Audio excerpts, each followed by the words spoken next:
From the book Something You Forgot Along the Way, story number 23. I've diagnosed patients before, but never their money. A physician of substance. Long ago in Japan, there was a distinguished physician named Nawa Kake. One day, as he was returning home from a journey to Edo, a messenger came to inform him that a wealthy townsman had fallen ill, and to ask if he would please come examine him. He is the richest man in these parts, added the messenger, so be sure to diagnose him with even more care than you ordinarily would. Kake's good humor vanished. When you first asked me to look at him, I was prepared to do so right away, he said. But I no longer have the slightest inclination to do so. Please convey my regrets to the patient. But why? It's simple. I was prepared to offer my services to a sick man, but now you tell me that because he is rich, I am to examine him with special care. I have diagnosed many a sick man, but never once have I diagnosed a man's money. The messenger could not help but admire this stand and took his leave after offering apologies. What made Kake great was not his medical proficiency alone, but a character impervious to the claims of wealth and power. Herein lay the secret of the benevolent art he practiced. Okay, so this is today's story. This story has proved to be a little bit controversial. Yeah, and yeah, people ask me why the physician did not give treatment to a wealthy person in this case.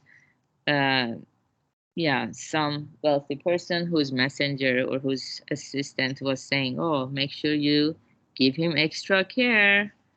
You know, he's no ordinary man." And you know, in Buddhism, we do not discriminate among people. And what we can learn from this story is kind of the last sentence, that we want to have a character impervious to the claims of wealth and power. If we don't develop this kind of character, we will easily be swayed by people's opinions or remarks, comments. Um, yeah, we cannot go forward straight on our path. So the question is, how can we develop this kind of character impervious to the claims of wealth and power? Yeah, so it's kind of related to what Yuichi explained in the Happiness Lab on Saturday. The more we listen to Buddhism and we go forward on this spiritual journey, the more we realize how everything we rely on is temporary, and it really has no substance if we think about it through and through. It's very temporary, like wealth or power, status, even knowledge. Knowledge is good while our brain is working properly, but otherwise it doesn't serve us. So all this kind of happiness that we rely on every day, and we try to create our happiness every day, if we try to examine them, we begin to see that they're not there for us forever, so that we can rely on them and derive joy. So true joy or happiness has to be from inside out. And yeah, true happiness is, like Yuichi explained, is like something you cannot say, oh, this is it. It's really like emptiness. It's empty, but it's everything. That's how wonderful it is. And it fills our whole mind and heart. So, yeah. So I think the story is teaching us how we can examine our mind and heart and ask ourselves how easily we are being swayed by power or money or other things.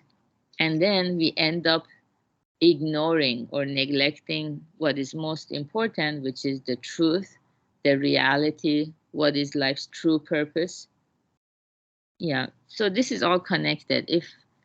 If we are not able to experience true happiness, it has something to do with how much we um, seek the truth, how much we value the truth, or how much we prioritize the truth as opposed to something that is untrue or fake, such as temporary types of happiness. Yeah. So, yeah. So in Buddhism, like we also learn in another story, we one of our Buddhist practices is expressing gratitude. So even if we receive something small, we try to write a thank you card or express kindness, gratitude. We can text them or call them up, showing words of appreciation. So that's a Buddhist practice that cultivates more of these good qualities within us.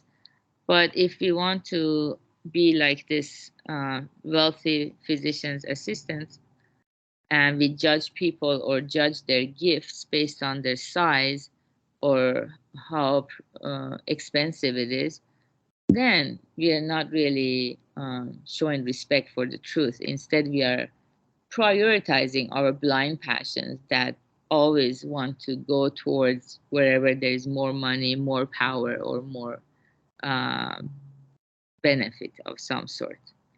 Yeah, so the more we learn Buddhism, the more we realize what is true happiness. True happiness is something that does not fade away or change or collapse in face of illness or old age or death. So all the more we can aspire for such a truth and true happiness that never abandons us. So that's the beauty of learning Buddhism and going forward together. So good job, everyone, for being here on this Tuesday. And yeah, have a beautiful Tuesday and hope to see you next time. Bye bye.